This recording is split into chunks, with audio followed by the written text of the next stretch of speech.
but I do believe that we're a strong enough entity and a strong enough team that we will claw back and put ourselves back in the hunt sometime this season.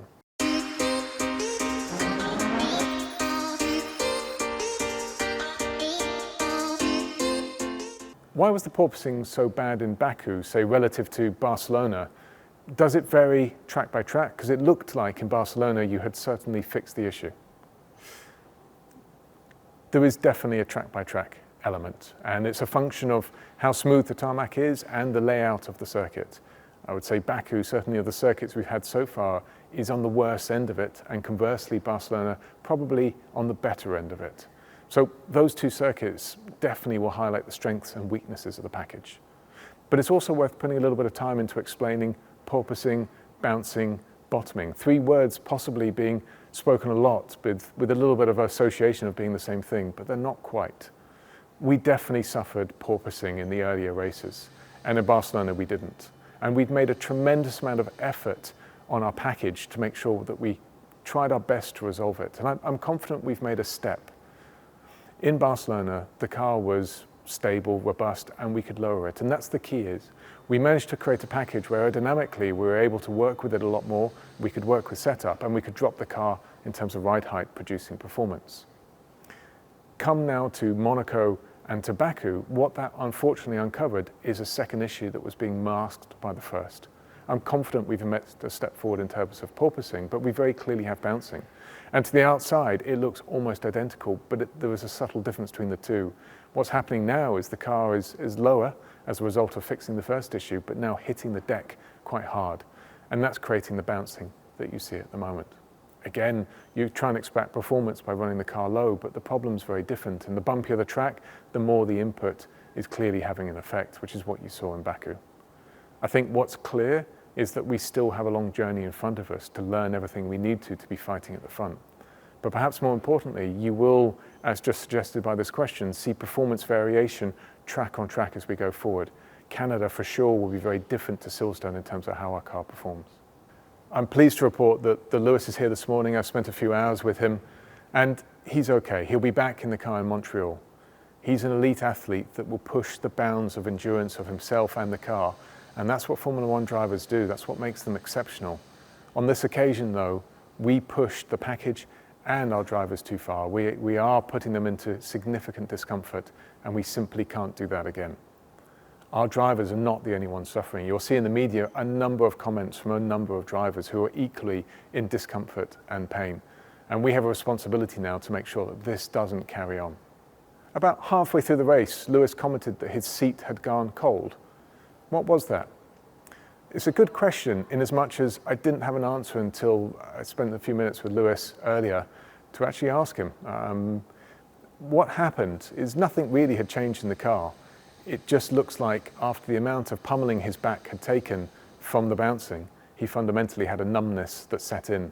And it looks like the cold was a response to that. So there wasn't anything colder in the car. It's just a response to the amount of endurance and pain he'd been through in the race. The car looked to be, relatively speaking, faster in a straight line in Barcelona than it was in Baku. Was that the reason why we weren't competitive?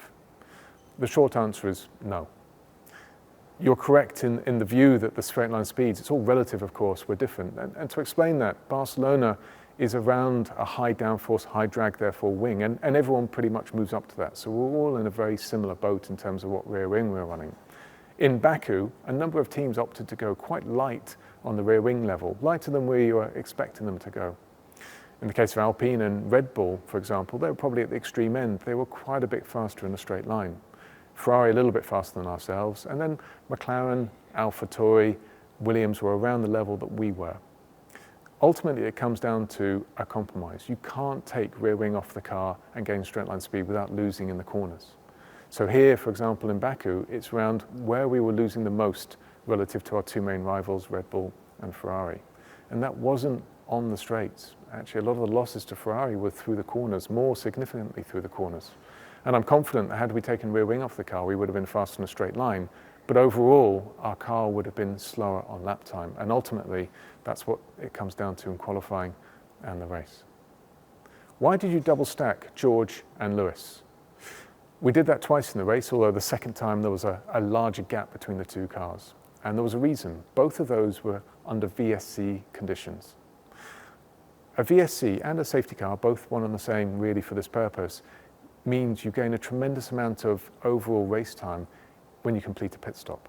To explain why, a car staying out on track is now at much more reduced speed than what it used to be. It can't travel down the straight at 325 kilometers an hour anymore.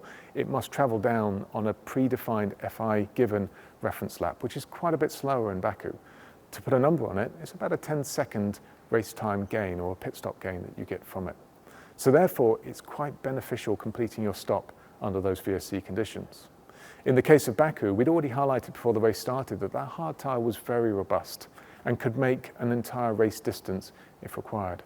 So taking that early VSC with both drivers and committing them to the end of the race, getting your pit stop out the way and gaining race time under your pit stop being in the VSC was the correct thing to do. And it worked out very well. You saw Leclerc doing it as well.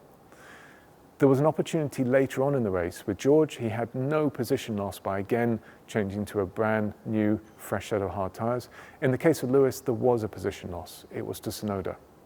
The reason why we did this, however, is that as the race was panning out relative to Gasly, Lewis wouldn't have been able to beat him. Both were on similar age tyres. We didn't have the performance offset or the ability to overtake. But what we did believe is that the hard tyre degradation was enough by that point in the race that we would have a performance offset now, a large enough one to re-overtake Tsunoda, catch up to Gasly and be able to overtake him. And that's why we took that opportunity on the second VSC. What was George's goal for this race, and what's the goal really for the remainder of the season? So start with this race. We knew that going into it, we didn't have the package to compete on pure pace with Red Bull and Ferrari. And even with certain circumstances like safety cars, it would have been difficult if we did get ahead of them to then maintain that position. So the clear goal was this. We want to be the highest position possible, assuming that they finish the race, which is 5th and 6th. And for every car that doesn't finish in front of us, we want to pick those positions up. So where George finished was absolutely what we talked about before the race started. And the same for Lewis. We recovered those positions to make sure that we were effectively 5th and 6th, and with the two Ferraris DNFing 3rd and 4th. What's clear, though, is going forward for the remainder of the season, this isn't where we want to be. This isn't where we expect it to be.